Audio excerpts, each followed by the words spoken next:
Hi, my name is Stephanie Nolting. I'm a physical therapist at PT Connections in Pueblo, Colorado.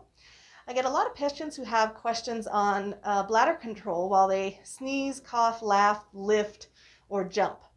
And so with any increased abdominal work, whether it's during a sneeze or you're lifting or even jumping, all of those increase the abdominal load. And so if you have leakage or problems with bladder control during those instances, it's considered stress incontinence, meaning the increased load or stress inside the abdominal cavity is so much that the bladder can't handle that stress and you end up with a leak. So one of the main considerations with stress incontinence is being able to have a group of pelvic muscles that can rebound during a sneeze, cough, jump, lift, laugh.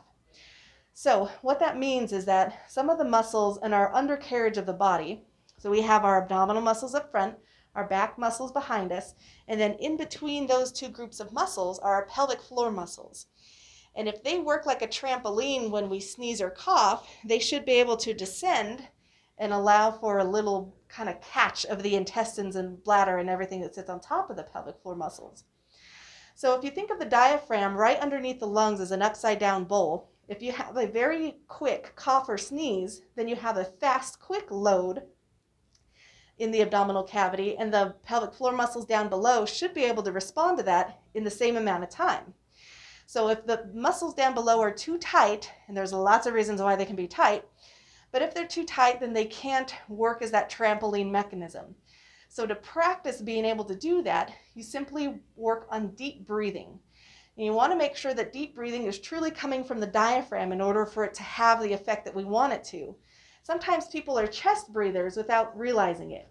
So if you take a deep breath in and your chest raises more than what your belly movement does, then you know you're a chest breather. But if you take a deep breath in and the belly moves, then you're using your diaphragm properly. So you might just at first try working with that. And as you practice your deep breaths, you should notice more belly movement than chest movement. And if you notice that the chest is overtaking what the belly movement is happening, then keep practicing that. And practicing in a laying down position will help you get on track faster than in a sitting or standing position. Once you know that your belly movement is happening properly, then you should start to feel your pelvic floor muscles also lengthening, stretching outward like the belly muscles. And it's not that you're tensing the muscles to get them to go in that direction, you're just relaxing them and allowing them to stretch as the breath happens. So same thing with the pelvic floor muscles. If you're feeling right by your tailbone, a deep breath should elicit just a little bit of stretch. It's much more subtle feeling than what you'll feel with the belly muscles because there's more room for movement with our abdominal muscles.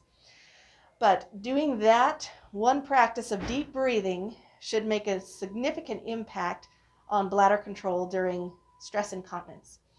And if you have any further questions, because again, there's a lot of reasons why those muscles are tight, and to get to the root of that problem is important to get into with physical therapists like myself that specializes in pelvic floor training.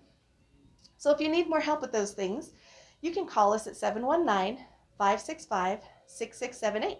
Hope this helps.